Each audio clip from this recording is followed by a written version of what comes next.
Hello everyone, welcome to free crash course for competitive exams held by Virat Hindustan Sangam in association with Manifest IAS Bengaluru. This program is inspired by Dr. Subramaniam Swamy and is convened by Ravi Shankar Sir, State Education Convener for VHS Karnataka branch. So I'm the chief mentor of your program, Dhanush Kumar. I've been mentoring competitive service aspirants for past 5 years. And we have dealt with the history, polity, economy and geography section and negotiating the environmental part of your syllabus.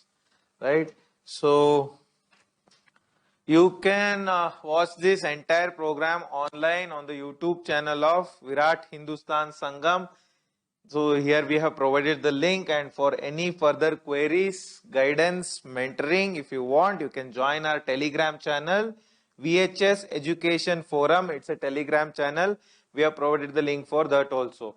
So yesterday's class in the environment section, we were talking about the sand mining, illegal sand mining. I told you sand is a minor mineral. Minor mineral comes under the state jurisdiction. So it is not under the central jurisdiction. Major minerals, center, minor minerals, it is under the state. So major mineral, coal, iron, all those things. Minor mineral, sand, it comes under the state jurisdiction.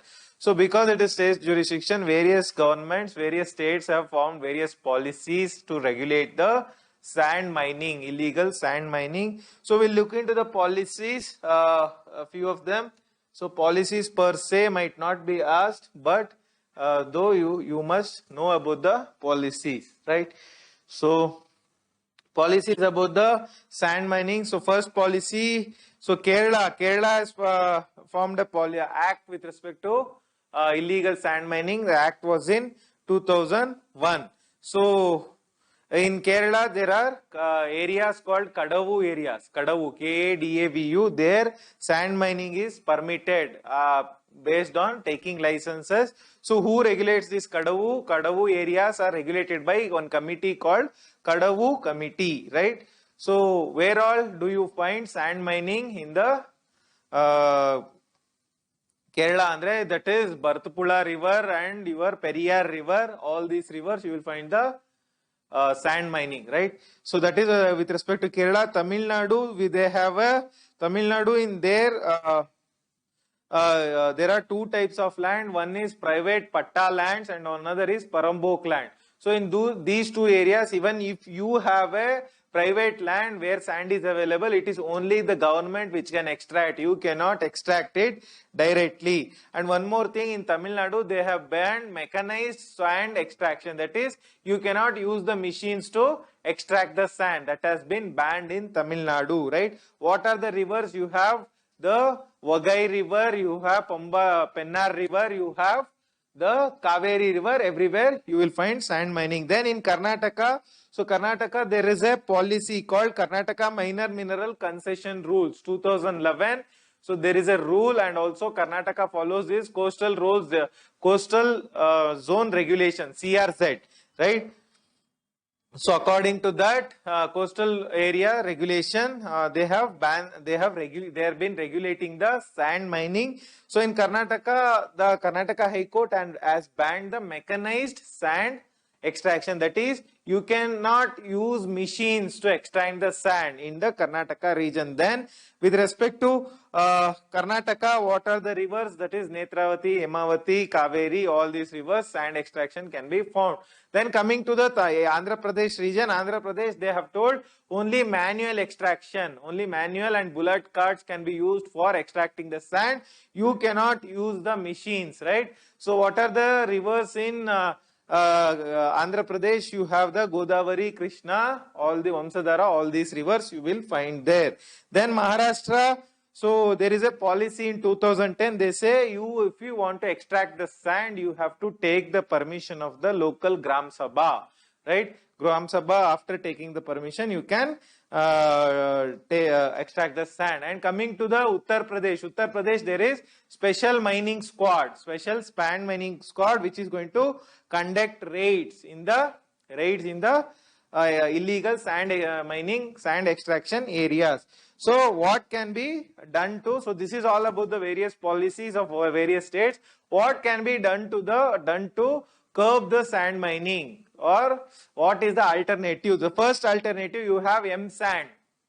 So instead of normal sand, use M sand in construction. That is one thing. Second thing is you can use fly ash, right? Fly ash from the thermal power plants you can use in construction. That is there. Then one more thing is there should be, these are the two alternatives. Then there should be a institution to regulate the sand mining. So in what are the institutions andre in Karnataka? I know that every district has a DC. Under a DC there is a committee formed which regulates the sand mining, right? So every committee should be there. Then there should be monitoring. They should properly monitor where all sand is being extracted illegally or legally, right? Then we should demarcate the areas, properly mark the areas where sand mining is allowed and where it is not allowed. Demarcation should be done. Then also machines should be prohibited in extraction. So machines either they can extract lot of sand. If machines are there, if not there, if it is a manual extraction, then very less sand can be extracted, right? So with respect to what should be the guidelines, Andre, so there should be a sand and mineral guidelines should be there. Sand and mineral guidelines should be there. And one more thing is there should be they should use ISRO data, that is satellite data, to look at the areas where sand is being illegally extracted. So and that can be done. Then the sand mining per se should not be prohibited completely, but they should go for sustainable mining. What is sustainable mining? Andre, see, you extract, let's say 100 kg of sand, right? 1 quintal of sand. So next year 1 quintal of sand should be naturally replaced. Andre, river should fill in that extracted sand. Then only you should extract the sand, or else you should not, sand mining should not be allowed, right? That is one thing. Then we can form a district environmental impact assessment committee by DC. So the DC committee can be formed, and before allowing sand mining, the DC should ask for a environmental impact assessment. I'm going to discuss what is the environmental impact assessment. Then technology can be used to reduce the sand mining. One is, so whatever the legal sand that is extracted, you can use barcoding, SMS, and a transit permit. Barcoding can be placed on the truck which is carrying the sand. All these things can be done. Then with respect to sand mining, so we should, the sand mining areas, companies should be given environmental clearance. Environmental clearance should be given, and there should be an environmental management plan. There should be a plan to manage the sand mining. So this plan should be given by the State Pollution Control Board. So this is all about sand mining, not very important, but they can ask about sand mining, what are the negatives and positives can be one of the question, right? So this is all about sand mining. Next we will move towards the one more environmental issue, that is the growth of palm oil. So what is palm oil? It is a vegetable oil, right? So in India, the largest amount of oil that is used in the cooking is the palm oil, right? It's a vegetable oil. So why palm oil is famous, Andre? One, it is low cost, and the palm oil extraction is higher. If you take other seeds like sesame oil, or you take groundnut oil, you take coconut oil, or you take mustard oil, you take any other oil, the extraction is less, whereas palm oil gives lot of oil with a small minimum amount of crop. That is why it is used. So across the world, 33% of the vegetable oil used in the cooking is actually palm oil, right? So where is palm oil grown across the world largely? You should remember this point. It is grown in Indonesia and Malaysia, right?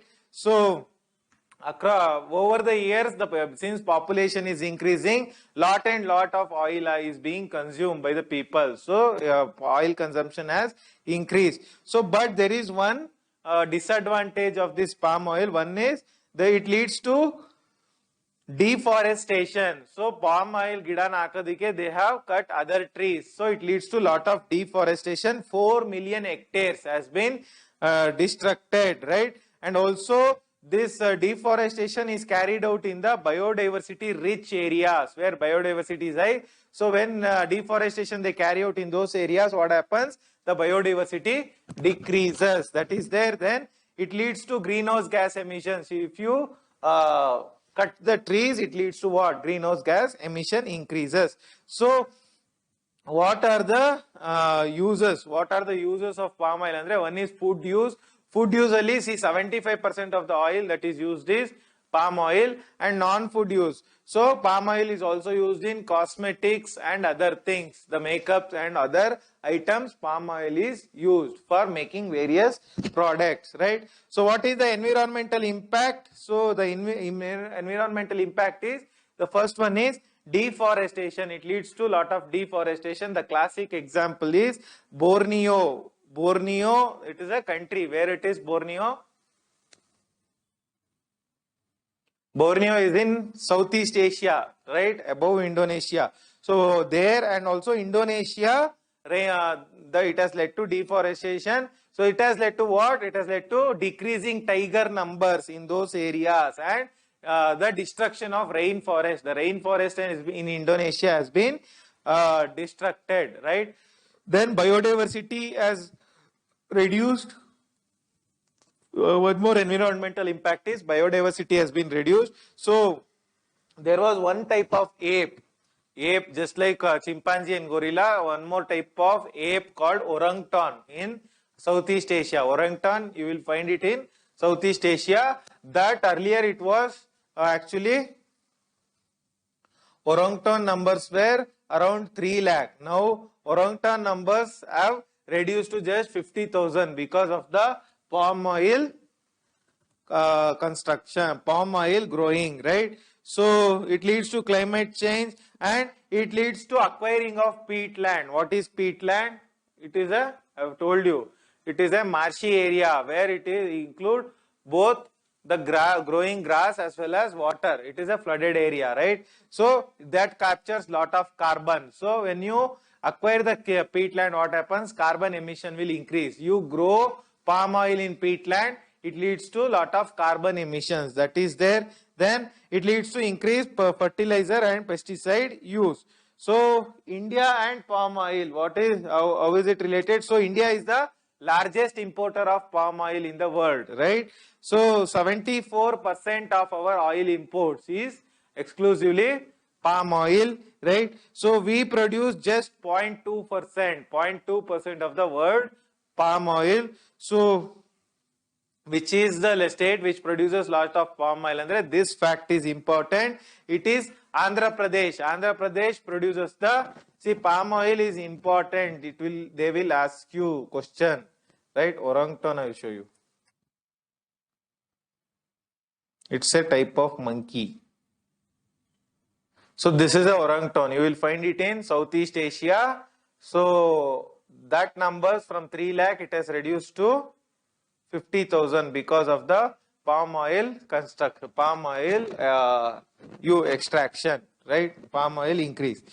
So AP is the leading state, second state is Kerala, and third state is Karnataka. So what are the constraints of growing palm oil in India? Andre, see, this palm oil can be grown only within 8 degree north and 8 degree south of the equator. So it requires proper tropical climate, right? It requires lot of rainfall, it requires lot of sunlight. So only 8 degree to north and south. So it can be limited only to South India. It cannot go up to Central India or anywhere, right? Then it requires lot of water. Then third point is it has long gestation period. Andre, if you put the crop today, it takes minimum some amount of years, like years together for the crop to yield, right? Long gestation period. And one more problem of growing palm oil in India is, so in India the land holdings are fragmented, small land holdings, but palm oil requires large amount of area. That is also one of the drawbacks. So what are the policies of India in order to promote the palm oil? And let's see, one is in public distribution system, that is your ration shops, they are giving palm oil. Central government gives 15 rupees subsidy per liter of palm oil. 15 rupees subsidy is being given. So for you they might charge you some 4 or 5 rupees. I don't know the exact amount, but 15 rupees subsidy is given by the government for PDS distribution. Then you have one more program, oil palm development program. Oil palm development program. Under this, palm oil is proposed to be increased, right? So that program is also there. Then there is a technology mission on oil seeds and pulses. Technology mission on oil seed and pulses. What are the oil seeds? Right, sunflower, groundnut, then sesame, mustard, all these are the oil seeds. So there is a technology mission on oil seeds and pulses. Then there is one more program, very, very important program called ISOPALM. They will ask this in your exam. ISOPALM. What is ISOPALM? Integrated scheme of palm oil. Palm oil. So some definition is there. Integrated scheme on palm oil and palm oil growth ansutte. So palm oil mission, I think. So integrated scheme on palm oil growth and mission. So it gives under ISOPALM there is subsidies. ISOPALM there is subsidies being given to grow the palm oil, or to procure the palm oil, they are giving subsidies under the ISOPALM scheme. ISOPALM scheme is very, very important. So that is one thing. Then you have one more program called Roundtable on Sustainable Oil. Roundtable on Sustainable Oil, RSPO. So this Roundtable on Sustainable Oil, this program was started in 2004 early. So it aims to use the palm oil sustainably, sustainable growth of palm oil, right? So this RSPO ಏನ್ ಮಾಡ್ತಾರೆ, this palm oils are imported ಅಲ್ಲ, those palm oil ಗೆ they will certify it whether it is good quality or bad quality. So 14% of the oil are certified by RSPO, right? RSPO, right?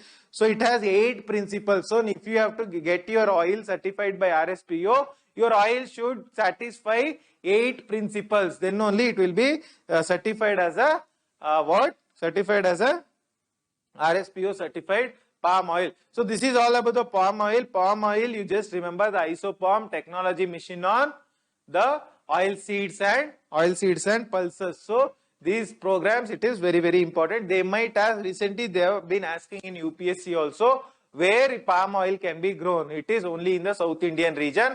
Andhra Pradesh is the largest grower. So this is all about the palm oil. Then one more very important environmental issue is, it is being asked in UPSC, it is being asked in various exams in under environment section, called, see, these honeybees. Honeybees are all examiners' favorite. So honeybees, there is, with respect to honeybees, there is one issue called colony collapse disorder. Colony collapse disorder. So what is colony collapse disorder? Andre, see, these honeybees lives in colonies, andre, in group, right? You know the honeybee, right? It will be somewhat in this shape.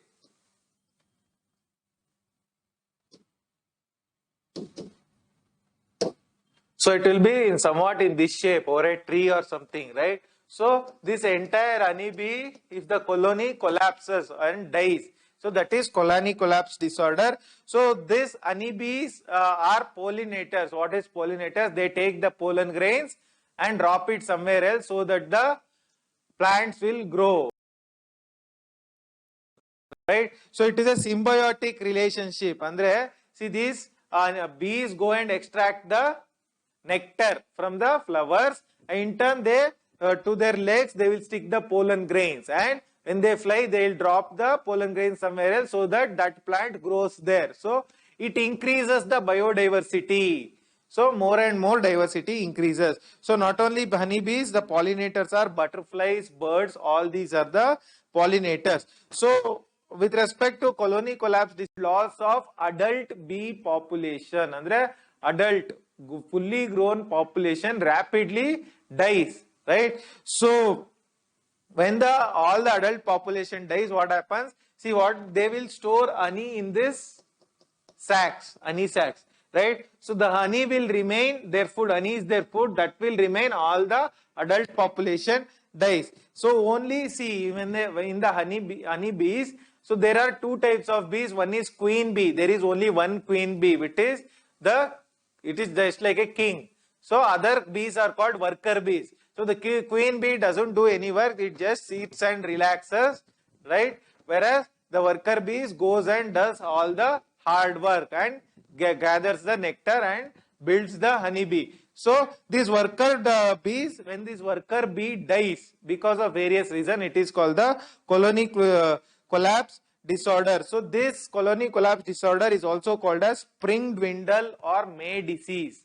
Spring dwindle, springle andre during the month of spring this happens, and in the May, that is in the April month, where the leaves are going to leaves are going to regrow, and also May dwindle, in the month of May this happens. So what is the causes for the colony collapse disorder? One is global warming. Global warming. So why global warming? Because of global warming, the flowers, that is the food of the honeybee, they bloom earlier. They bloom, right? When they bloom earlier, so what happens? The bees will be aramsely sleeping. So when they come out during the spring, so the bees coming out and the flowers blooming. There is a connection. But because of global warming, so what happens? The spring is advanced, so flowers will bloom earlier, whereas poor honeybees, they come out only in the spring. So they will find already bloomed flowers and their food is at threat, right? That is one thing. Then there is one more threat, pesticide. So there is neonicotinoids, one pesticide is there, neonicotinoids. So this, because of this pesticide, the honeybees are dying. So they use this pesticide in the agricultural field. So from that, the honeybees are dying. So these neonicotinoids, this pesticide contains nicotine. It contains nicotine and it affects the nervous system. Neonicotinoids, it affects the nervous system. It contains nicotine, right? So there is a ban on these neonicotinoids in European Union. They have banned this pesticide, right? So what happens? So what is the connection between the neonicotinoids and the honeybees, Andre? So this it affects the nervous system, and see in the bees, honeybees, you take the honeybees, you take the birds, all these have a internal radar. So they have a GPS. Do you know that this some animals from the Russia, every time they come to Srirangpatnam and go every year at the same time, same period, same place they are going to come.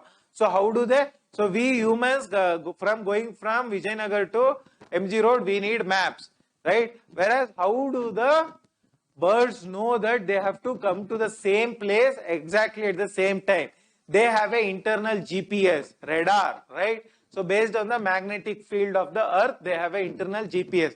So this neonicotinoid pesticide is going to destroy the internal radar. It destroys the internal radar, right? So that is one thing. So one more thing is, see, these honeybees are being grown in honeybee farms. So what they do in honeybee farms, do they give the honeybees nectar from the flowers? No. So what they do, artificial honeybees, they are going to fill these honey sacs with the sugar syrup, fructose, sugar syrup na haktare, so that the honeybees have food. They fill this honey sac with the sugar syrup, right? But that is fructose syrup. But what happens is, if the honeybees take the nectar from the flowers, it will contain lot of nutrition, various nutrition required for the normal growth. But sugar syrup ali, nutrition is not present. It's just like eating carbohydrates, not focusing on vegetables and fruits, right? So the honeybees become malnutritious after consuming the sugar syrup. That is also one reason. Then one more reason is metal pollution. In the soil, there is lot of metals. Metal is there. Metal pollution is happening, which you can find in the flowers and plants also. That is also one of the reason for the colony collapse disorder. One more reason they have told, shipping stress. Andre, See, these artificially grown honeybees, they are transported throughout the countries. So when they ship from one place to another place, it will face the stress, right? And one more reason is habitat loss. So habitat and so their habitat, their growing place is captured by the humans. That is why they are facing a threat. So what is the measures we can do with respect to this, Andre?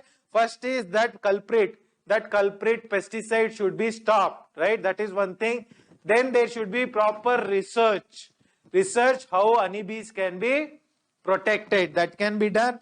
Then one more thing is there should be a policy, proper policy to protect the honeybees. Then farmers should be incentivized. See, farmers, they know how to coexist with the nature. If you give them incentives, they will have certain policies by which they will have certain ideas by which they will not meddle with the honeybees, right? So farmers should be taken into consideration. Then one more thing is integrated pest management. Andre, pesticide should be used in a very minimum amount, right? So that it does not affect the honeybees. So these are all the measures. Then we will move to one more concept, one more environmental issue, that is the electromagnetic radiation from the mobile towers. Mobile towers emit electromagnetic radiation, right? So recently also they said that because of electromagnetic radiation, this COVID is spreading, right? One of the fake news, right? So, and also they used to say if there is excess radiation, there is a possibility of the male people turning impotent. That is also one of the fake news.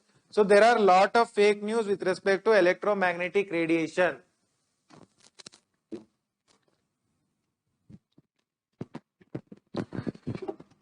So how does the electromagnetic waves impact the birds, animals, humans?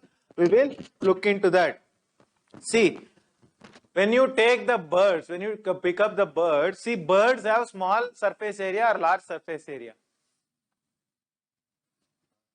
They have large surface area. See, they have very small size, that is there. But because of, compared to their size, see, our size and our surface area matches. Whereas birds have very small surface area, small size, their surface area is large, right? If you take the entire area. So what happens, since they have large surface area, they will capture all the electromagnetic radiation, and it will hamper them, right? The radiation will hamper them. It is going to cause their internal radar breach. The internal GPS will be affected, right? So then these birds, one more issue is they have very less fluid in their body. Water content will be very less. So because of this electromagnetic radiation, what happens? The fluid content heats up. So the fluid content within the fluid content within the birds heats up, and the birds are going to die.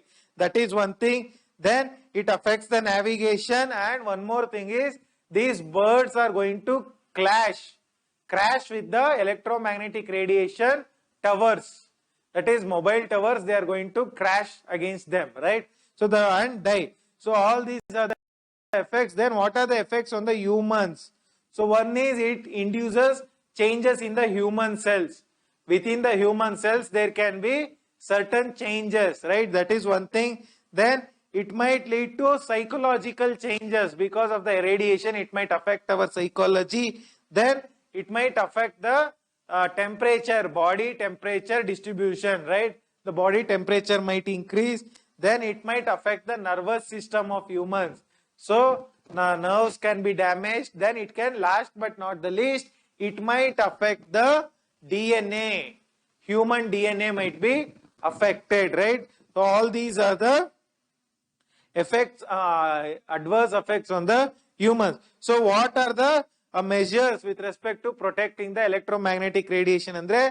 So there is a measure by Ministry of Environment, Forest and Climate Change. So what does they say? They give safe limit. Within that limit, the radiation should be there. safe radiation limit the environment ministry is giving for animals, right? So only within that limit the radiation should be there.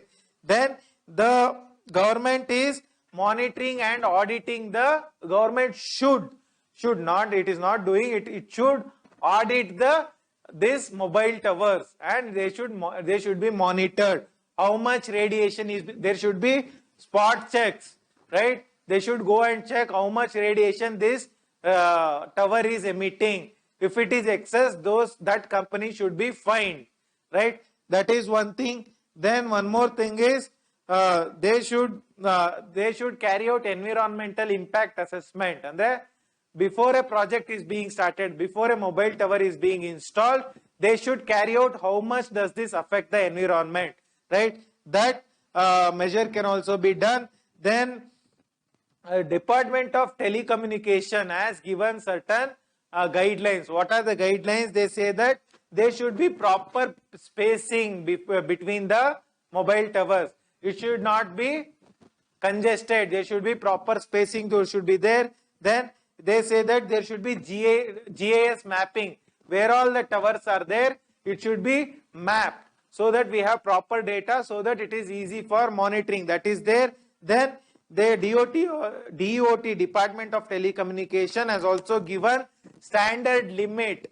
There is a higher limit crossing which it might affect the humans, right? So the limit is also given by the Department of Telecommunication. So this is all about the radiation and its effect, the measures that needs to be taken.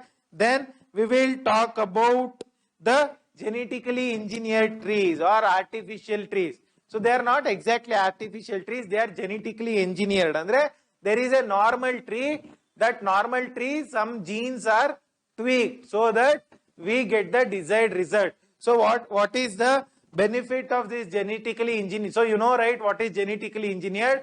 So what are the benefits of these trees? And they grow faster. Normal tree grows in 5 years, and this tree grows in 1 year, and they yield better quality wood. So wood is the requirement. Wood is required for everything. So it gives good quality wood, and it is it has good resilience against global warming, against climate change. It has got good resilience. And one more thing is this trees, these GE trees products can be used for biofuel, right? Biofuel, they can be used. So the first GE trees, so this fact you should know, the first genetically engineered trees were planted in Belgium. Right, in Belgium, they started the first genetically engineered trees in 1988. They might ask this question in this exam. They will ask it. So what are the trees? And it was poplar trees, popular species of tree they planted, right? China is now growing lot of genetically engineered trees, right? China is at the forefront, right? So this genetically engineered trees, it is approved by the United States as well. They say that it acts as a carbon sink. What do you mean by carbon sink? Andre carbon dioxide it is going to capture and store. So under Kyoto Protocol, I will discuss what is Kyoto Protocol, what is clean development mechanism, all this stuff. So under Kyoto Protocol, we can plant these GE trees and the US has approved, right? So what are the threats? What are the dangers? So we don't know how in long term what is going to happen, right? In long term, these trees can become poisonous. Instead of giving out oxygen, they might start giving out carbon dioxide, right? In long term, they might turn poisonous. And see, these trees, the elegadu idanella animals are going to eat, and these animals humans are going to consume. The trees leaves are eaten by cow, and cow milk humans are going to consume. So it might affect the humans as well, right? And one more thing is, see, the genetically engineered trees, there is a big lobby. So one organization, which is the company which is at the forefront of genetically engineered crops and trees. So are we allowing any genetically engineered crops in India? BT cotton.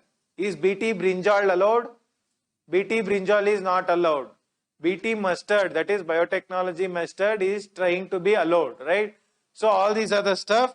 So there one company called Monsanto. Monsanto is at the head of this research, right? So there it is a big company lobby. So they want to make profit. They are least bothered about the environment, right? So India, they are not allowing any genetically engineered food, right? Since it might affect the humans in the long term, right? Okay, in India they have allowed this rubber tree. They have allowed the rubber tree in uh, Kerala, right? There is a rubber research institute in Kerala. So they have allowed these rubber trees in Kerala. So what is the benefit of these rubber trees? And they have better adaptation due to high temperature. They adapt well and they are drought resistant. Andre male illa andrunu it is going to grow. Then the seed. So what are the negatives of these rubber trees? Andre the seeds of these rubber trees are consumed by the cattle. In turn, 1 second, give me a minute.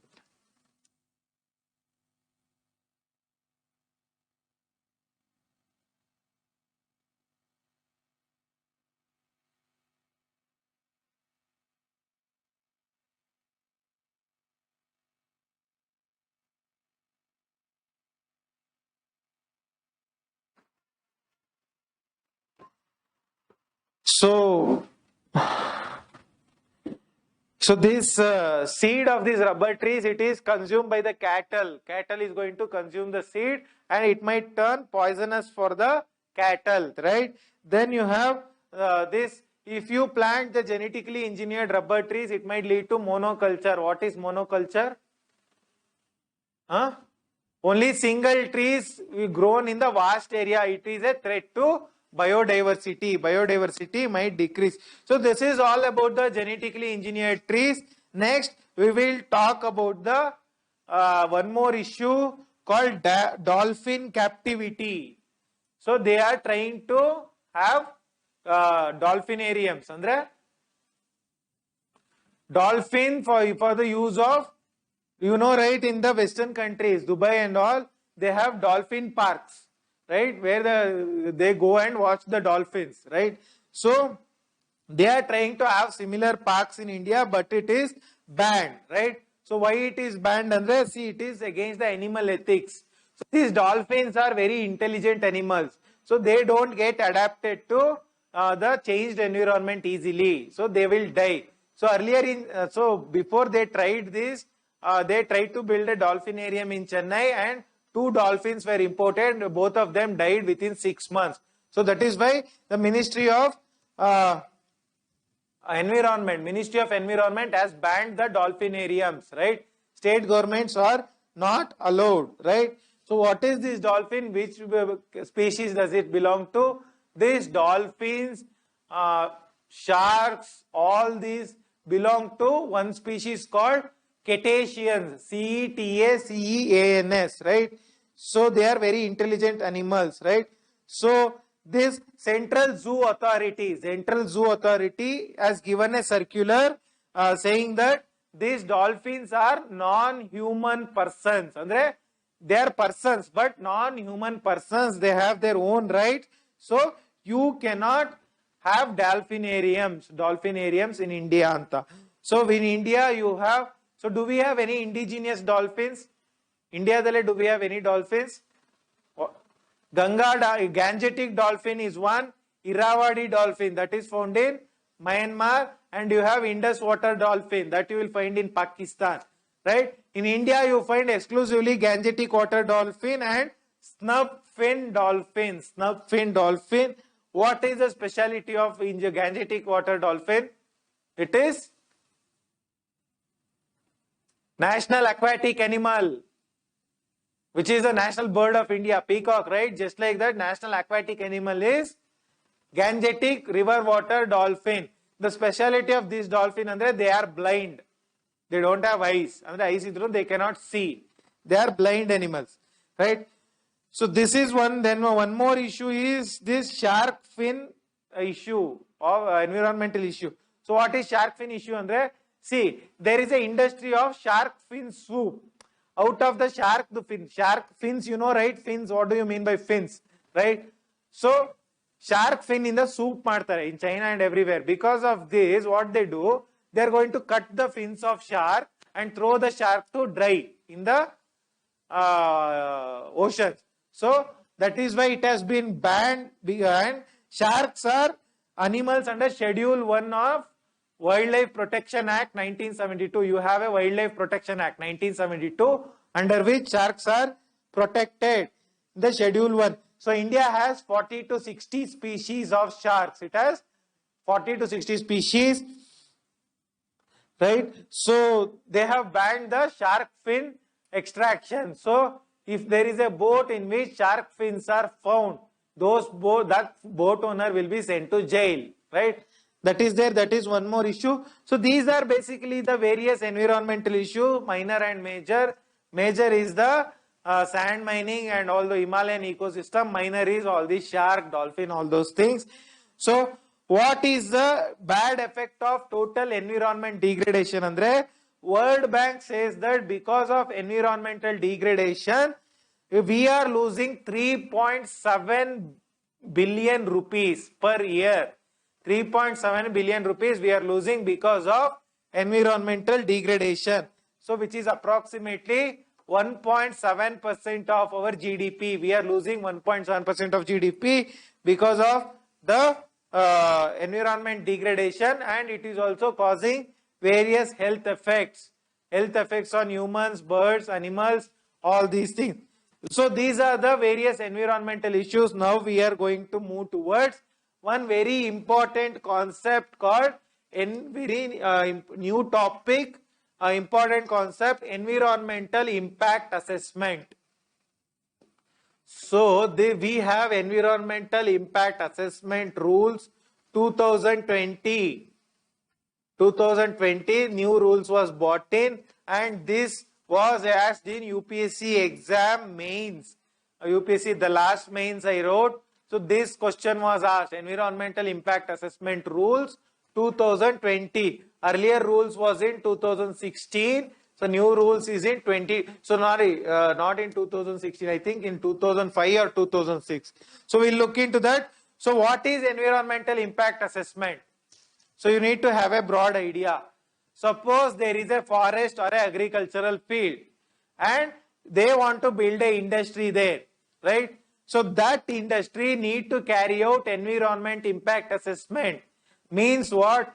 Because of that industry, what are the negative effects on the surrounding environment? Whether it is going to lead to increased chemicals in the area, whether it will lead to groundwater depletion, whether it is going to lead to poisonous gases in the area, increased pollution in the area, whether it is going to lead to increased temperature in the area, right? So whether it is going to lead to deforestation, spoiling of the soil, extinction of certain birds and animals, harm on the humans, any diseases on the humans.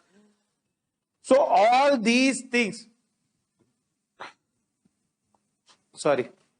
all these things are undertaken, measured under the environmental impact assessment. It is related to starting a industry. So I am going to show you the with one diagram the importance of environmental impact assessment. See, this is a time scale. This is environment. The standard environment standard is here. Standard environment is this much, right? You start a project, right? Project industry. So present status, without the project, the environment will remain here. With the project, because of the negative effects, environment is going to degrade. To this much, environment is going to degrade. So this is without environmental impact assessment. But if you carry out the environmental impact assessment, what happens? See, project done without environment impact assessment, the negative effect is this much on the environment. But with the environment impact assessment, the negative effect is only this much, right? So only this much is the environmental impact assessment, environmental impact, negative impact. So we are promoting what? Sustainable development. We are developing also, developing the industry also. We are promoting the, protecting the environment also. So both these things are ensured under environmental impact assessment. Clear? Okay. So with respect to environmental impact assessment, they say that why we should, it should be done andre. See, human activity is there. No, human activity is actually very human activities is harmful. So human activity harmful for the environment, right? So you drive a bike, it is harmful for the environment. It should be harmonized with the nature. Andre, you grow, there is not, that is not a problem, appa, but you grow protecting the environment. You don't cause any negative effect on the environment, right? So that is the thing. So environment impact assessment speaks about sustainable development, that is protect the environment also, undertake development also, right? So when does this environment impact assessment undertaken? At what time? When you will get a question on environment impact assessment, believe me, so you should know about it. So when the industry is beginning to function, then only it is done. So at the starting stage, they are going to carry out the environmental impact assessment, right? So what do they beginning? So in the beginning only they are going to do it. So they will include the concerns about negative effect of the project on the environment. Because of this project, what negative effect will be there on the environment, they are going to include in that report. And once that report is ready, they are going to plan the mitigation, andre how to reduce the impact, right? This is the positive of the environment impact assessment. So it foresees the future problem, andre futurally because of this industry what is going to be the problem, it will be foreseen, andre munchene nodtare and address them, they are going to solve it. So when was this started, andre? This was started by Ministry of Environment, Forest and Climate Change. According to, so environment impact assessment, is it carried out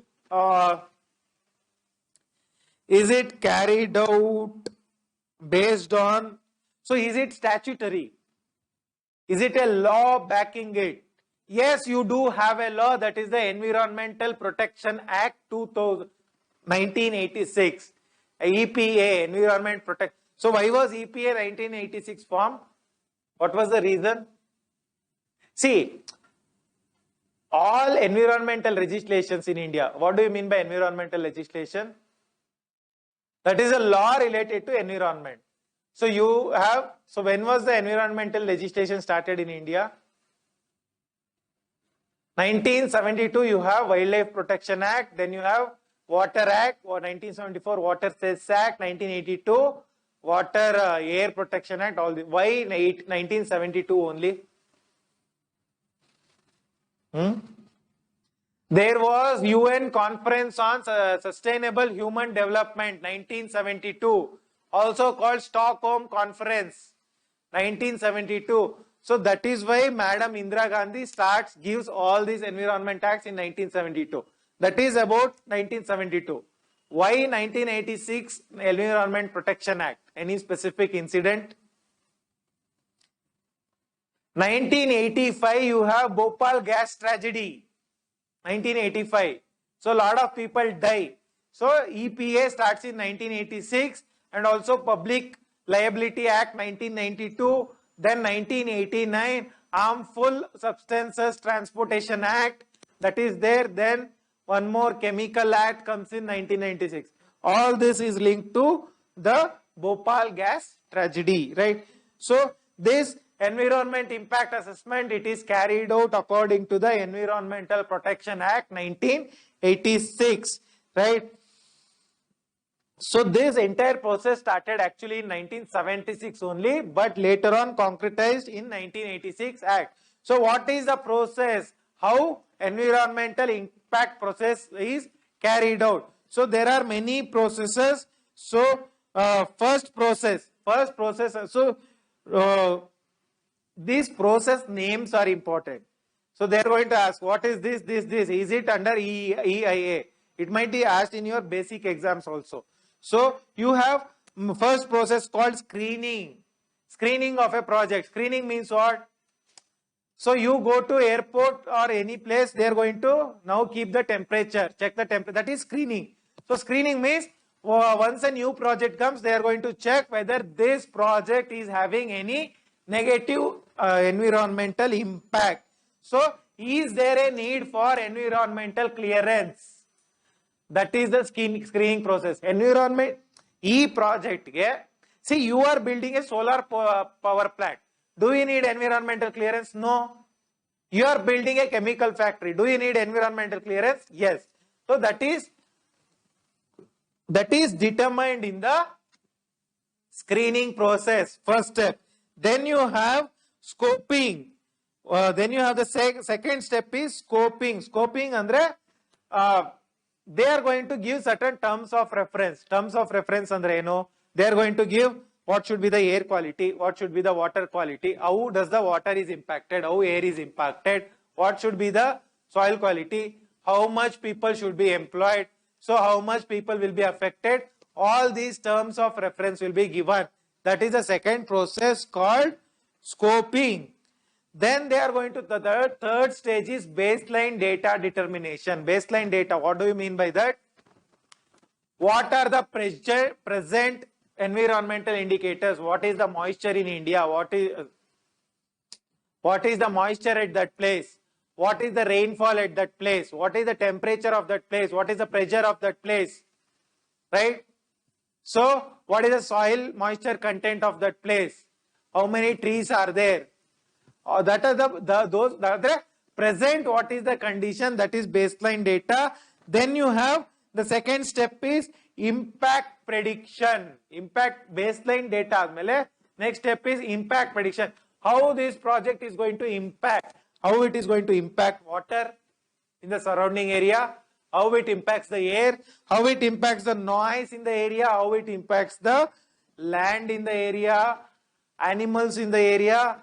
And how it impacts the society, people, right? How their health is impacted, how their jobs are impacted, how economy is impacted. All these things is carried out under the, determined under the impact prediction. Then you have the next step where there is alternative assessment. Andre, if this project is giving so much toxic pollutants, can there be an alternative to this project? Or should this project be carried out at all? Can we go without the project? That is alternative assessment. Then you have mitigation. Mitigation is how do we reduce the negative impact, right? And then you have EIA report. EIA report is the environmental impact assessment report. How much impact the project is going to have on the environment? That report is given, right? That is the next step. So that is the fifth step. You have six steps. In sixth step, you have public hearing. And the public, they are going to, who are the public? The public in the local area, the Gram Panchayat members. If there is any NGO, they will be taken into consideration. And also, they are going to involve the civil society, any environmental organization. All these constitute the public hearing. Right? That is the next step. Then you have the another step. That is the sixth step. Seventh step is environmental management plan. So the industry is going to give environmental management plan. Andre, this industry is going to cause this much pollution, but we need that industry. So how do we stop the pollution and carry out the industry? Is given by this environmental management plan. So it gives a mitigation plan. Andre, reduction plan. How the pollution could be reduced, mitigation plan, and if there is any compensation that should be given to public, that is also coming under this plan. And also it gives proper planning to reduce the pollution, and also it gives a financial plan, how to go about financially, right? All these things come under the environmental plan and management plan. So the next step is, that is the eighth, or yes, 1 second. The eighth step is decision making. Andre, so they are going to have the environmental impact report, environmental management plan, whether this industry should go, whether it should start or not. That is the decision making. So they will going to consult various authorities and they make a decision. Who makes the decision? Government makes the decision, right? So then afterwards, later on, monitoring and clearance condition. Andre, once the industry starts, whether it is adhering to this plan, environmental management plan, correct carry out ಮಾಡ್ತಾ ಇದೆಯಾ, whether it is adhering to the plan or it is deviating from the plan, everything will be taken care under the last step, right? So this is all about it. So in 2006, this environmental, so the first rules come somewhere in the 90s, 1993, 1994, first environmental impact assessment rule comes. So it was amended in 2006. So what is the amendment? Andre, they categorize the industry into 3 categories. So these 3 categories are very, very important. Category A industry. So category A industry ge the impact assessment agency, environmental impact assessment agency will be the national government. Andre, central government agency is going to carry out the impact assessment. So central government is going to give the approval for category A projects, and for category A projects, the environment EIA report, that is environment impact assessment report, is mandatory, right? Then you have category B projects. In category B projects, the monitoring is done by the state level impact assessment agency organization. There, central level, here category B projects, state level. So B projects are divided into B1 and B2. B1 projects, see, category A projects, category B1 projects require environmental impact assessment report, whereas category B2 projects do not require any environmental impact assessment report, right? So there was this 2020 amendment. They say that the defense industry, public-private partnership, all those industry do not require any environment impact assessment. There was a ruling, right? So that is about it. So now there is one more concept called rapid EIA. So generally what happens, this entire environmental impact assessment, it takes 1 year term to be done. Whereas rapid EIA, the entire environment impact assessment will be done in some 3 to 4 months. Andre, see, one whole year only they are going to take the data of the entire all seasons. So rainy, winter, summer, all seasons data will be taken under normal EIA. Rapid EIA, they are going to take the data of only one season. One season data is taken. So what are the impacts that will be measured? One is impact on the air. Impact on the air. Andre, which zone of atmosphere is impacted because of industry? Then what will be the quality of air because of the industry? Then how much emissions will be there because of the industry? What are the changes that is going to take place in the air because of the industry, right? So what are the control devices? How it will be reduced? All these things are the impact on the air, measurement of impact on the air. Then noise impact, andre, because of the, what is the present level of noise because of industry, how much noise is going to increase, how to reduce it, that is one thing. Then water, similar, what is the present quality, how much it is going to get polluted, how to reduce it, water. Biology, that is flora and fauna, what is the present condition, how it will be damaged, how it will be reduced, that is the fourth thing. All these things will be done under what? Environmental management plan, right? So then you have land, soil. So what will be the present condition of soil, how it will be deteriorated, how it will be corrected, that is one thing.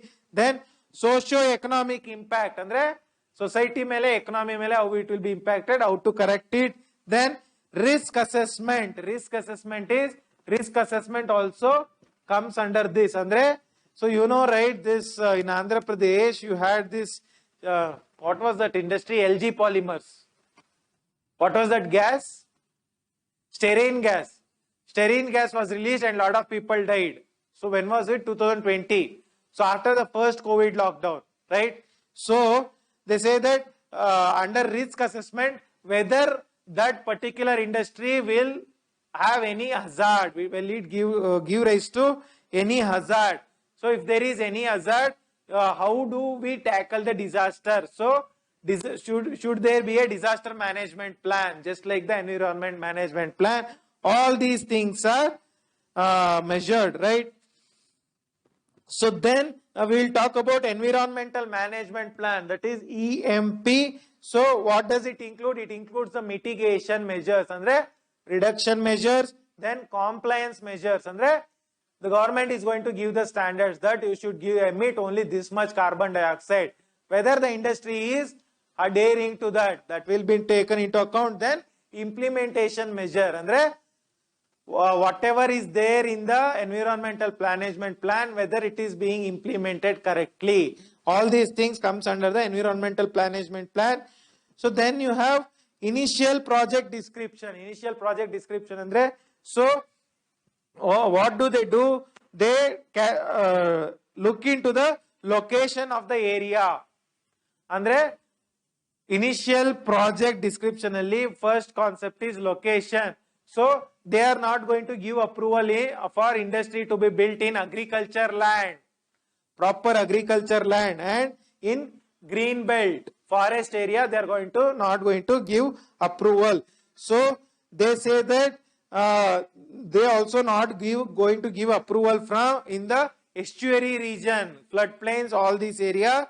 So all these locations are prohibited for industry to develop, right? That is one thing.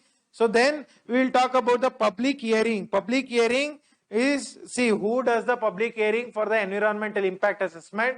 So it is one of the stage, right? Public hearing. So sixth stage. So it is done by the state state pollution control board, SPCB. So initially they are going to publish the news in the newspaper that this location, this industry is going to come. If you have any problems, please do let us know. Please come and contact us, right? What will be the panel? So public hearing panel one will be DC and one other will be SPCB members, State Pollution Control Board members, then government representatives, environmental department representative, and also senior citizens will be there, right? So this is all about the environmental impact assessment. So what are the drawbacks? Drawbacks of environmental impact assessment. If you look at the 2020 rules, lot of industries are exempted. So many polluting industries also are exempted from the environment impact assessment. It is going to harm the environment in turn, right? Then, so whoever carries out this environment impact assessment, they do not have any expertise, right? Normal people are carrying out environment impact assessment and there is no standard way of carrying it out. Then public hearing, they are not doing it correctly. Public opinion is not taking into account. Then the quality is also very less. They are including false data they are including, and they are the people who are carrying out the environment impact assessment, they do not have any accreditation, andre they do not have any license to carry it out. That is also one of the problem, right? So then this environmental management plan is also not being published, right? No data is being published to the public, right? That is also one of the problem. So what are the recommendations? What can be done to correct these problems, andre? One, there should be a independent environmental impact assessment, andre see right now what is it happening, andre whichever industry is going to build the project, they themselves are carrying out the environmental impact assessment, right? It is like the thief asking the thief to lock the house, right? So they will obviously say that there won't be any environment impact, right? So there should be an independent environment impact assessment authority. then there should be sector wise EIA, andre nuclear plant ge separate, fossil fuel idre adike separate report, right? Manufacture industry ge separate, there should be sector wise. Cotton industry ge separate, there should be sector wise EIA. Then there should be a baseline data bank. What is baseline data bank? Andre, what is the present condition of the environment? That data should be there. Then there should be data disclosure. So whatever the data that is collected throughout the process of environment impact assessment, all those data should be disclosed, right? That is one thing. Then this environment impact assessment should be made mandatory. Even B2 project should also come under the environment impact assessment, right? So now they are say we are trying to exploit the environment. Rather we should, the approach of the industry should change to conserve the environment. That is one thing. Then there should be quality report. The quality of the report should be high. And see, there should be no rapid EIA. One season data should not be there. Entire year data should be there before carrying out the EIA. Then fraud EIA, that is false data EIA, should be prohibited. Then there should be expert committee to monitor the entire process, and public hearing should be done properly, and the report should be unbiased. It should not be biased towards environment also, not towards the industry also. Proper report should be there, right? So the grant of clearance, how do we grant the clearance? So with respect to grant of clearance, grant of environmental clearance, this is very important. So first, before granting, government before granting the clearance, it should consult the Gram Sabha. So local people should grant the clearance first. And next thing is the report, the clearance guidelines, clearance kodta iddivi anta, it should be written in the local language so that everybody understands, the local people understands. Then the clearance should be given by an expert committee, not by normal committee, and there should be a monitoring committee. So once you grant the clearance, within 6 months, the company does something wrong, so the clearance should be taken back, right? Automatic withdrawal should be there. Then local community should be involved as well. So this is all about the environment impact assessment. It's a very big thing. I have tried to condense it as much as possible. So if you know this much about it, it is more than sufficient. Then there is one more last concept under EIA, that is environmental supplement plan. What is environmental supplement plan? See, so lot of industry, they have already started functioning, right, without environmental impact assessment. So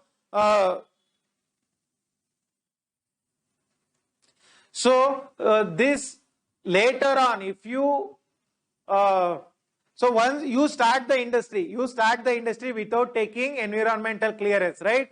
So later on, the government gets to know that you are running a industry, the government is going to shut down the industry. So instead of shutting down, government has given one concession saying that you can have a environmental supplement plan, ESP. And instead of you have done this violation, air violation, water violation, groundwater violation, so we were going to seal your industry. If we should not seal your industry, you should give this much money to environmental protection fund, or you should plant these many trees, right? So all these things, that is, so they will put financial penalty for not taking environmental clearance, and then once the penalty is paid, they are going to give environmental clearance, right? That is the environmental supplement plan, right? So what are the positives of this environmental supplement plan? So see, because of this environmental clearance, lot of projects have been stalled, and many economic projects, many projects which give lot of employment to our population. They have not taken off. They are court cases. They are embroiled in National Green Tribunal cases. So what we can do is we can give approval to all these companies. Later on, these companies, these industries, they can carry out an environmental supplement plan, right? They can carry out this environmental supplement plan and fill the penalty, give the penalty and regularize the industry. So do you know, right, in Bangalore, there is one concept called B Kata and C Kata. What is B Kata and C Kata? So A Kata are BBMP properties. B Kata is, there actually some properties which are illegally constructed, right? So those properties, the BBMP is taking fine and giving katas to them.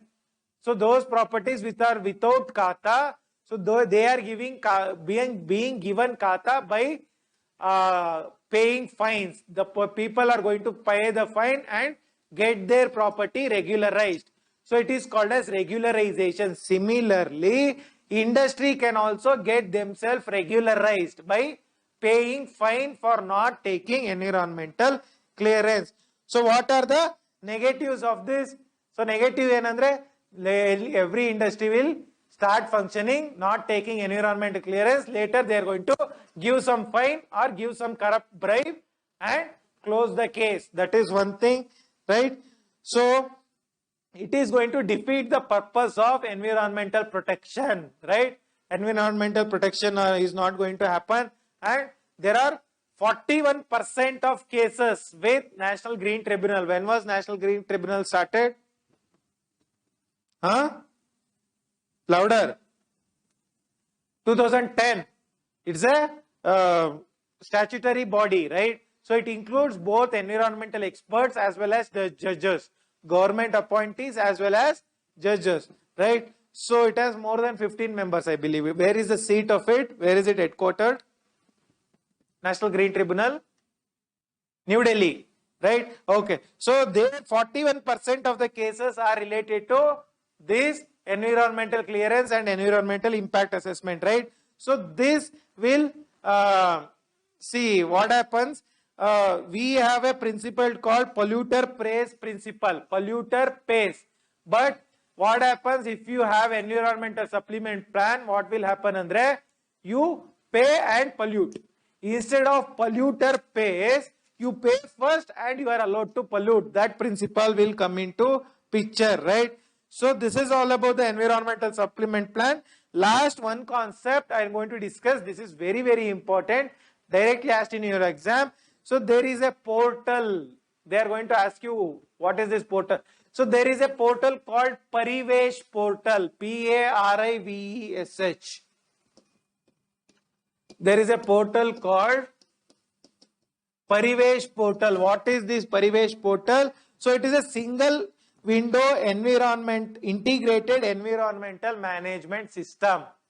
Single window. Andre, all clearances. If you are starting a project, whether you need electricity clearance, you need environmental clearance, so many clearances are there. Everything will be given under in this portal only. So it is a single window portal, right? So you register once and you get all the clearances, right? You are going to get all clearances, right? So they are going to, every industry will have a unique number, unique data, right? Every industry will get a unique data or unique ID. ID will be given to every industry and all the clearances will be given under the single portal called Parivesh portal. Very important current affairs concept. So this finishes the concept of environmental impact assessment. Next we will move towards the very important concept of biodiversity. So important from all your exams perspective. So biodiversity. Okay. So biodiversity. So India. So Earth has how many years of biodiversity? Earth began when? When was life started on Earth? So when did Earth begin first? 4.6. So when was Sun began?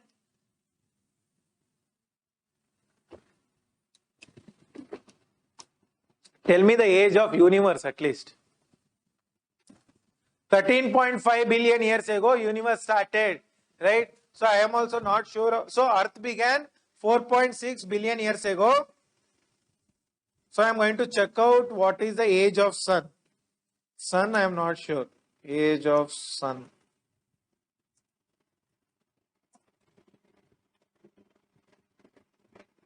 Okay, there is no internet.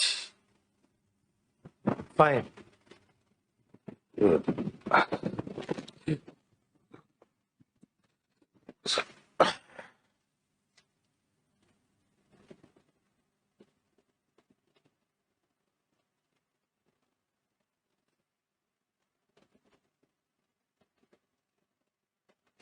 So age of sun is 4.6 billion years ago.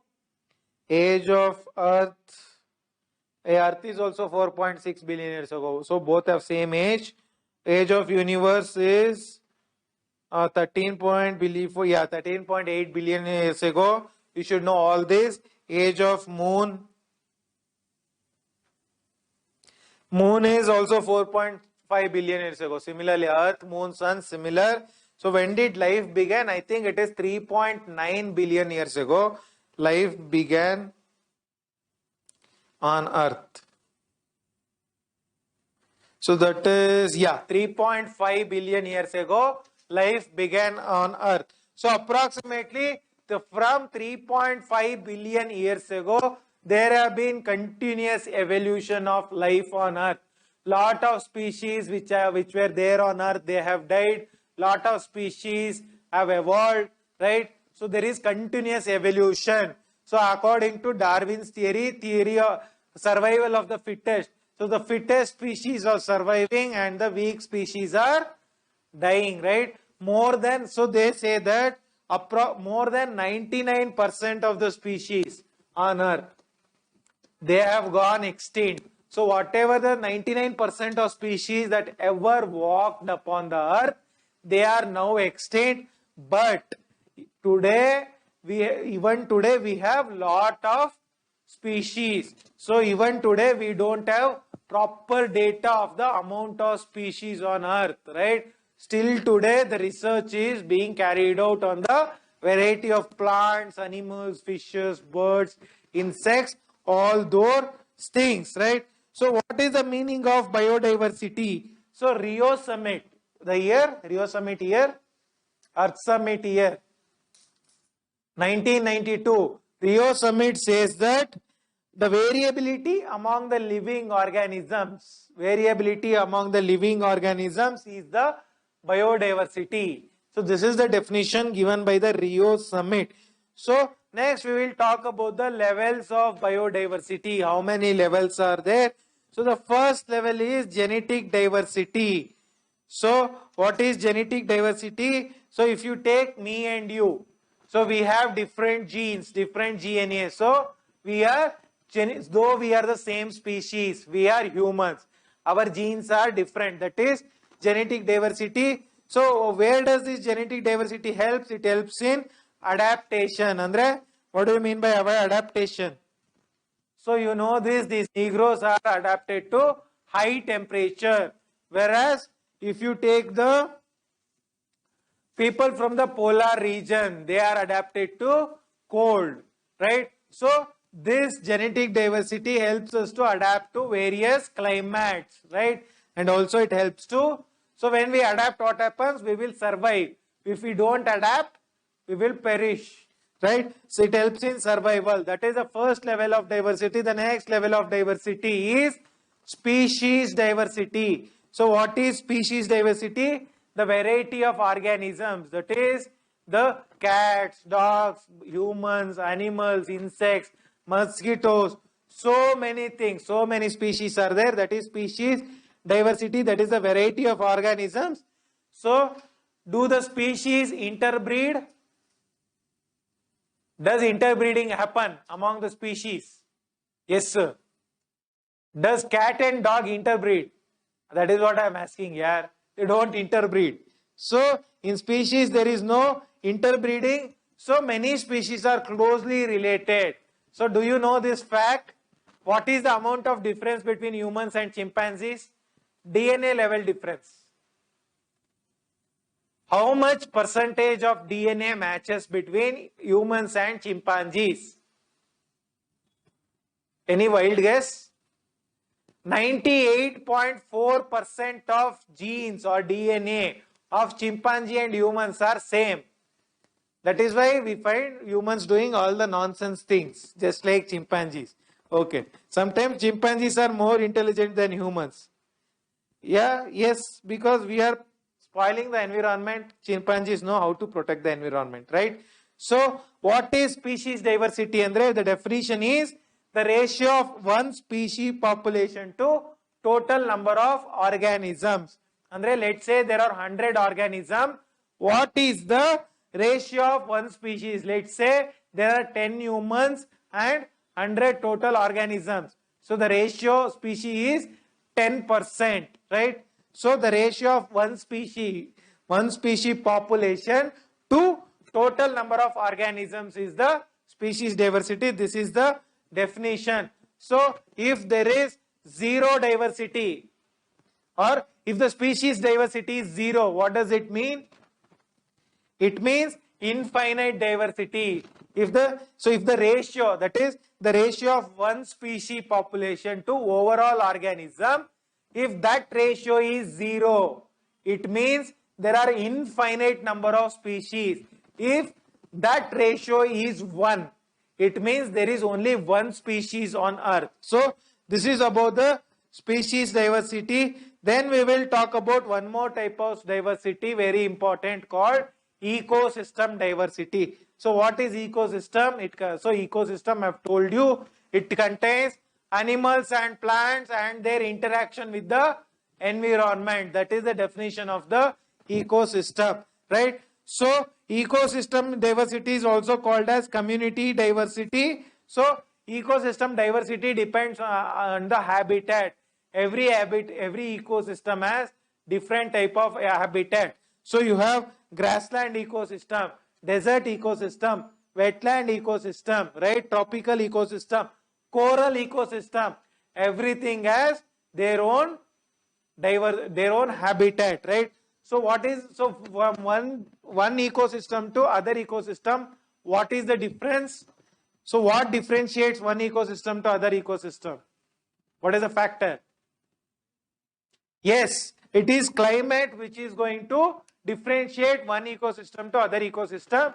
Climate, vegetation and geography. But the major factor is the climate, right? So this ecosystem diversity impacts the species diversity. Andre, you know the right, desertally you have only certain kinds of species. So desert ecosystem diversity impacts the species diversity, right? So next we will talk about the measurement of biodiversity. Very, very important. Directly they are going to ask you the question on this. What is measurement of biodiversity? See, the first measure is species richness. Species richness. So yesterday I was studying this. Who gave this concept of species richness? Who gave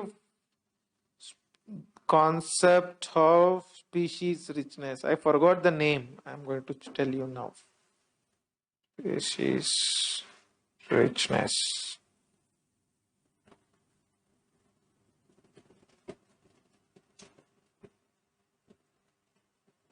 Okay, I am not able to. Alexander von Humboldt.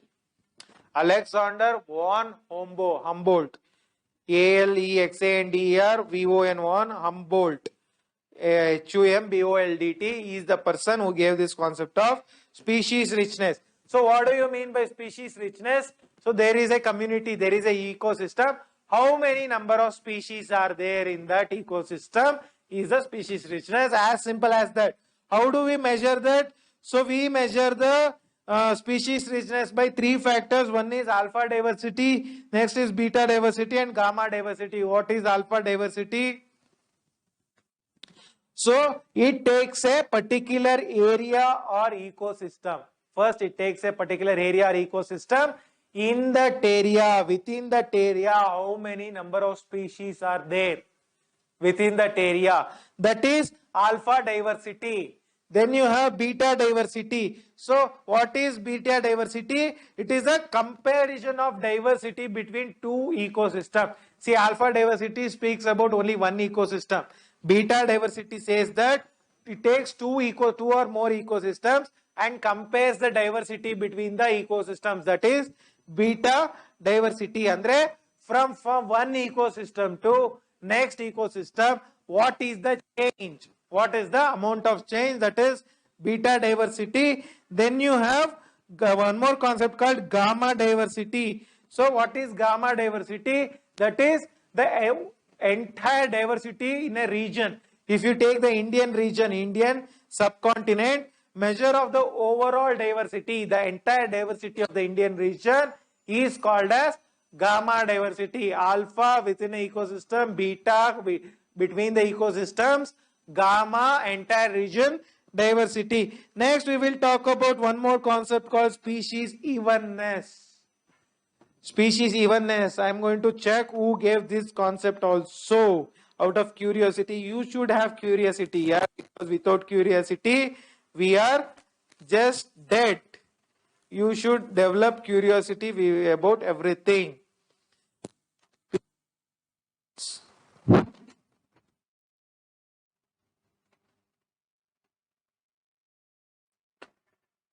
So it is, yes, it is given by one person called Shannon, Shannon. Shannon gave the concept of species evenness, right? Okay. So, what is species evenness? So, proportion of species at a given space. Andre, let's take this classroom. How many number of humans are there? How many number of lizards are there? How many dogs are there? So, what is the different proportion of this species? That is species evenness. Species evenness can be low. Low idre, there is very less number of species. Species evenness, if it is high, there are many number of species. Or the proportion of species is high. High species evenness means the proportion of species, different species is high. When it is low, the proportion of species is low, right? So next we will talk about the concept of biodiversity and food web. Biodiversity and food web. So, so you know that biodiversity gives us the food, right? Because of biodiversity, we have lot of varieties of food, from your pasta to your what? To your sandwich. You have so many things thanks to biodiversity. So, in biodiversity and food web, there is constant exchange of carbon, oxygen, nitrogen and hydrogen. See, today morning you had breakfast. So you might have had, let's say, dosa. So from biodiversity perspective, it is not dosa that is important. How much carbon was there in that dosa? How much hydrogen was there? How much nitrogen was there? And how much oxygen was there? So how much of these four things you got from the dosa into yourself? This exchange between the species of this is the concept of biodiversity and food web. So in the food web, I have discussed the concept of food web. In the food web, any one species removed, is removed. Let's say grassland food chain. In that, let's say you remove the snake. You don't like the snake, kill all the snakes on earth, right? So it will hamper the biodiversity, right? So it might lead to extinction of the entire ecosystem. Entire ecosystem might die. So what are the services provided by the biodiversity? So the first service is ecosystem services. What do you mean by ecosystem services? You have water, soil, nutrition and climate, everything coming out of biodiversity. That is ecosystem service. Then you have biological services. What do you mean by biological services? You get food, medicine, wood and everything. Right? Even your tourism, everything because of the biological service. Then social services. Social services andre the medicines that are being given, the tourism potential, right? The habitat, everything is the social services of the biodiversity. So then we will talk about one concept called causes of loss of biodiversity. Why biodiversity is being lost? Because of excessive growth of human population, excessive exploitation, deforestation, hunting, all these things, global warming, climate change, all these are the reasons. So all these reasons are leading to two things. One is habitat loss. Habitat means what? Home of the animals, that is getting lost, and home is getting lost. Not only home is getting lost, species per se are getting lost. Do you know that before British came, there were more than 70,000 tigers in India? These British culprits, they came and killed all the tigers. So at one time it reached just 500 tigers in India. From 70,000 to 500, right? So it might have got extinct thanks to Project Tiger. When was Project Tiger launched? 1973. When was Project Elephant launched? 1992, right? So because of this, the biodiversity loss adre, habitat will get lost, and also species will go extinct, right? So there are multiple causes. There are natural causes as well. Natural causes, volcano can be the reason, sea level rise can be the reason, natural climate change can be the reason, solar flares can be the reason, earthquake can be the reason, floods can be the reason. All these are the natural causes. Man-made causes, enappa, you know the man-made causes: pollution, right? Over exploitation, right? Killing of animals, hunting, destruction of their habitat, expanding agriculture area, expanding industry area. All these are the man-made causes. So I need not go into all that. So next we will discuss the very important concept of biodiversity conservation. Andre, protecting the biodiversity. How do we protect the biodiversity? So there are two modes of protecting the biodiversity. One is ex situ conservation. Another is in situ. What do you mean by ex situ?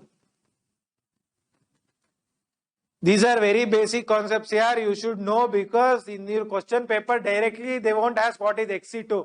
They will ask ex situ conservation. If you don't know the word ex situ, you are gone. Right? So ex situ conservation andre, there is an animal in the forest. Of course, animals are there in the forest. So it is going extinct. So you take that animal and keep it in a zoo and protect it, conserve it. That is ex situ. Andre, from their original position, you are taking it somewhere else and protecting. That is ex situ protection. So what are ex situ andre? Zoological parks. All your parks. Have you been to any park? Zoos? Right? So did you come from any zoo or did you go to any zoo? So we don't come from zoos. Okay. So your botanical gardens. Have you been to any botanical garden? Which is the botanical garden in Bangalore? Lalbagh. Lalbagh Sasyakashi. It is a botanical garden. There, so the plants which are going extinct in the forest, those plants are brought in there and they are being protected. So that is ex situ conservation, right? So then that is, one is the zoological parks. Second is botanical gardens. Third is reintroduction in the extinct habitat. Andre yavadadru one forest alli particular animal, particular plant is gone extinct, you reintroduce them. Andre you breed them in separate area. Yellow one kade tagondogi you breed them, get them reproduction, get them to reproduce, and after the species increases, you go and reintroduce it, right? So the one example is Gangetic gharial. What is a gharial? What is a gharial? Which animal does it resemble? Gharial andre crocodile appa. So, but it has a sharp this thing, mouth, right? So gharials. So Gangetically gharials were extinct. So that they were reintroduced. So then ex situ conservationally you have this seed banks. I told you Svalbard seed bank. Where is Svalbard? I told you, if entire agriculture on the earth collapses, we have the seeds of all the agricultural plants. We have saved it in some place. That place is Svalbard. Which country does Svalbard belong to? You don't take down the notes when I tell, and then you look at me with eyes wide open. Svalbard seed bank is in Norway, right? Entire all the plants, seeds of various plants are stored there, right? Very important from your current affairs, right? Seed banks and also gardens. Gardens are also ex situ conservation. Next, we will talk about the second mode of conservation, that is in situ conservation. You are going to tell me what is in situ conservation.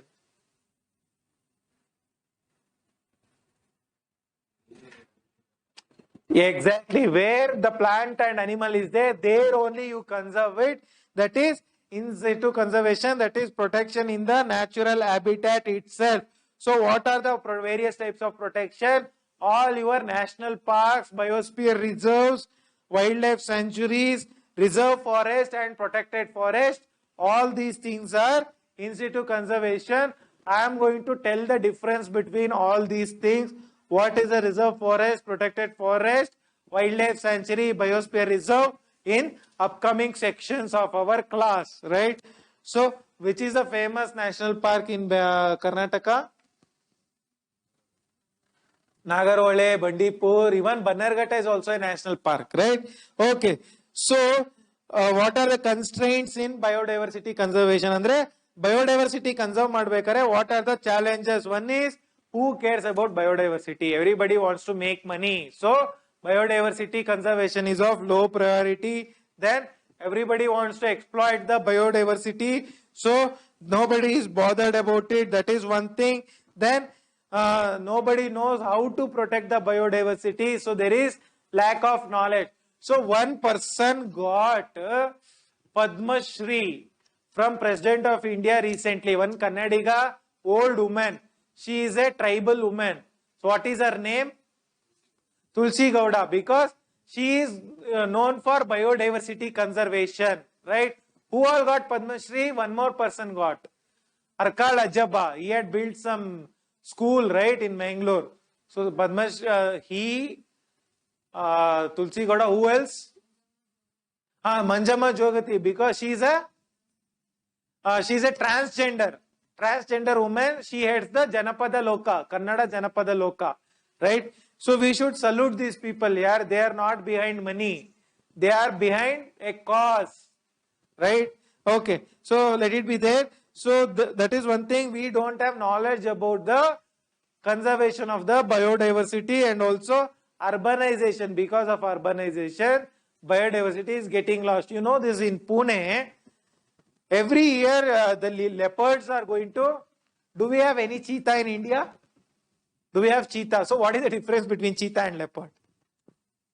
You are going to tell me the difference between cheetah and leopard. Cheetah, leopard, puma. Huh?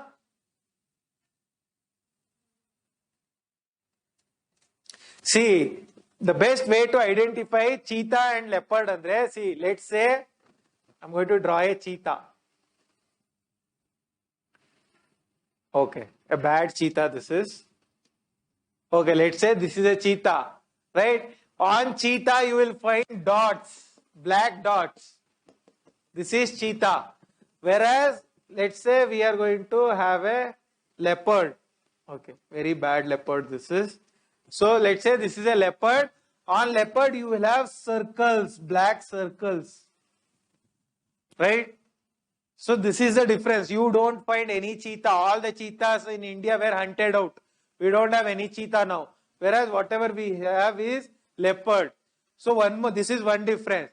And one more difference is cheetahs have a high line. Andre, from the eye there is a black line that comes to till the mouth. Right? Cheetahs have that, leopards don't have that. This is the difference. The best way is to this, the black dot and the circles. Right? So because of urbanization in Pune, every year you see cheetahs are thronging the cities, man, that is called as what? Man-animal conflict. That is a different chapter, very huge one. So next we will talk about botanical garden. So in botanical garden, that is a ex situ protection. So they protect trees, shrubs and herbs. So what is the purpose of botanical garden?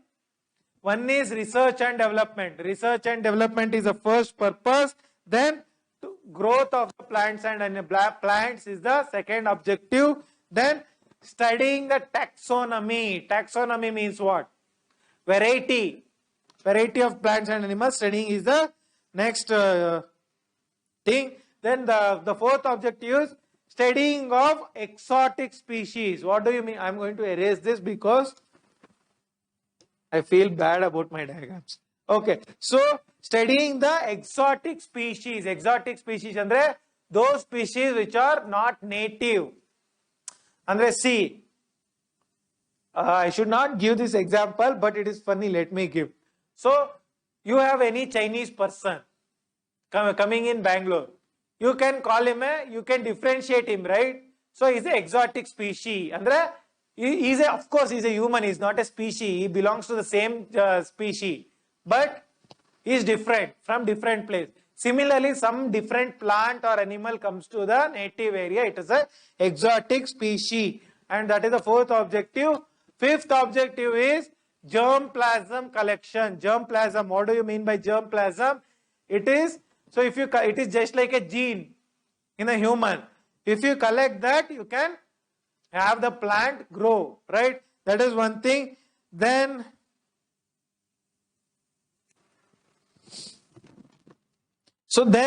we can experiment with new hybrid varieties in the botanical garden and also conserve rare and threatened species. Rare species and threatened species can be conserved. That is all about the botanical garden. Then you have zoo. What do the zoo do? They capture animals and they exhibit it to public. Papa, all these poor animals are looking at humans. Why they are making a zoo as a museum? Why have they kept us in museums, right? I wish humans also should be kept in zoos because they are also on species, Allah. Okay, I'm sorry I said this. I might be liable to prosecution under court for saying this. Okay, I'm sorry for this. Okay, so why do they capture the animals? One is entertainment and also conducting some circus or those things, right? So that is one purpose. Entertainment or circus is one purpose. The second purpose is, do you find any animals in the circus now? All the animals in the circus are taken away by the government. I don't think they should. See, if they are giving them good food, good care, I think it should not be. If they are not beating them, I think it should be allowed because these animals will also have entertainment because they will be bored in the zoo, right? Same zoo, same caretaker. If they are allowed in circus every day, they see new humans, right? They'll get variety of food, right? So they can also exhibit their talent. So in zoos, what talent they will show? If they are in circus, they might climb the chair, jump through the ring, all those things they will do, right? So I think it should be allowed, but there should be proper monitoring. Some zoo, circus protection officers, something should be there, right? So that is the first objective. Second objective is conservation of the animals. So who monitors the zoo in India? Very important. Which is the organization which monitors the zoos in India? It is Central Zoo Authority. Central Zoo Authority. It is a statutory body based on a Central Zoo Authority law, right? Act. So next, the last concept of the day, very important. The amount of very I told signifies the importance. So you have next concept is Red Data Book. What is Red Data Book? Which organization publishes it? It is published by International Union of Conservation of Nature or IUCN. IUCN publishes it. So what does this book include? It includes the information of threatened species and which animals are on the brink of extinction. If one or two animals are there, they are die, the entire species is going to collapse. So where is the headquarters of IUCN? Very, very probable question. It is in Switzerland, a place called Mox. Switzerland. That is where the IUCN headquarters is there, right? So when this is red data book concept started in 1966. It was started in 1966, right? So it has data about various mammals, birds, even to some extent plants also, which are the threatened plants, right? Which are the threatened animals, threatened mammals, birds, all these things. So it has got two kinds of pages. One is pink page. So pink page only, those animals are included in that book, pink page. Those animals are included which are critically endangered, right? Then you have green pages. In green pages, those type of animals are included which were endangered earlier. Now they have recovered. Unfortunately, red pages are more, green pages are very less. So there are various categories of IUCN. So the first category, I am going to write it out because you will not understand without me writing. So first category is evaluated category. Under evaluated category, you have one is adequate data, and one more is data deficient. So under adequate data, we have multiple categories called extinct in wild, then threatened species, threatened. So what are threatened? You have multiple categories: critically endangered, and vulnerable. Vulnerable, right? That is one thing. Then one more category called near threatened, and least concern. So these are the categories, right? So one more category, these are evaluated. So IUCN red book, first major category is evaluated, another category is not evaluated. Not evaluated is not very important. Okay, so what are the criteria? So I'm going to explain all this in detail. So what are the criteria for red list? So if you want some species to be included in the red list, what should be the criteria? There should be population reduction. The animal population should have reduced over time, and the geography should be restricted. What is geography restriction? It should be limited to some geography, limited geography. That is second thing. Then there should be small population size and restricted population to certain geography, and the quantitative analysis should be done. How much animals are there? There should be proper data. Quantitative analysis should be done. So these are the criteria. That is population reduction, restricted geography. Third is quantitative analysis of these animals should be known. So we will discuss all these concepts one by one. First is the extinct category. What is extinct? See, last known individual is dead. There are no animals of this category. You will see dinosaurs is extinct, the best example, right? So they carry out. So how do they declare an animal as extinct? They are going to carry out survey. What survey? Diurnal survey. Diurnal survey means what? Day and night survey. Seasonal survey. All the seasons they are going to survey, and annual survey. These three categories of survey nalli in the historic range. Historically where these animals used to roam around, right? So in these three categories of survey, that is day-night survey, seasonal survey, and annual survey, if you find the animal, if you don't find any particular animal, then that animal is dead, right? That is the extinct. Then you have extinct in wild category, extinct in wild. So what do you mean by extinct in wild? You cannot find it in the forests, right? They survive only in captivity. In some zoo or botanical garden, they are there. but outside, the natural environmentally, you are not finding that animal or bird or fish or plant that is extinct in wild, and the wild regionally they are not there. That is the second category. So that is also declared based on three surveys: diurnal, seasonal, and annual in the historical range. So then you have the most important concept, critically endangered. So critically endangered. So what is the criteria for an animal to be declared critically endangered? The first criteria is, in the last 10 years,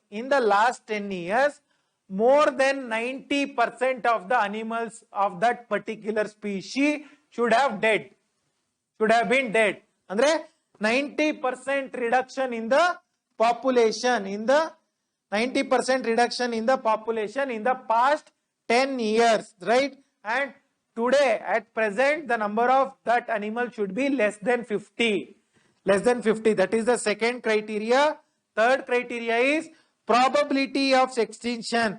What do you mean by probability of extinction? Andre, in next 10 years ali, there is 50% of chance that this animal is going to get extinct, right? That is the third criteria. Based on three criteria, the animals are declared critically endangered. So I am going to tell you certain critically endangered animals in India. So this dugong is there, and you have this Kashmiri hangul, critically endangered species in India. So you have snow leopard. Snow leopard is critically endangered. Nilgiri thar. So Nilgiri thar, it is just like a deer. So Nilgiri thar is critically endangered. Great Indian bustard. You will find in the Rajasthan region. Why they are going extinct? And because of the windmills, right? They are critically endangered. Then Malabar civet. Malabar civet is a cat. So this Malabar civet ali punugu anta ಒಂದು ಇದು ಬರುತ್ತೆ. Fragrance. That punugu fragrance, from a gland it comes. That punugu fragrance is taken from the Malabar civet and it is applied on the original Tirupati Timmappa.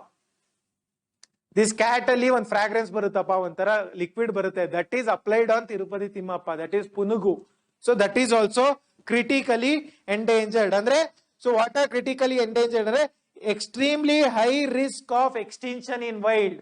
Those animals which face extreme high risk of getting extinct in the wild area, though they are critically endangered. The next concept is endangered. What is the criteria? So in 10 years, 70% of the population should have reduced. That is the first criteria. And the size should be less than 250.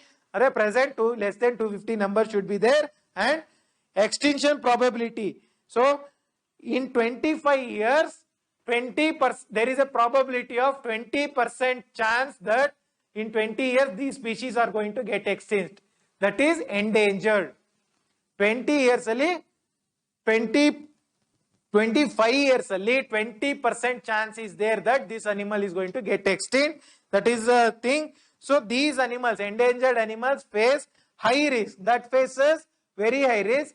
This faces high risk of getting extinct in the wild. So endangered species, endangered animals in India. Your tiger, Royal Bengal tiger is endangered. Asiatic lion is endangered. Red panda is endangered, right?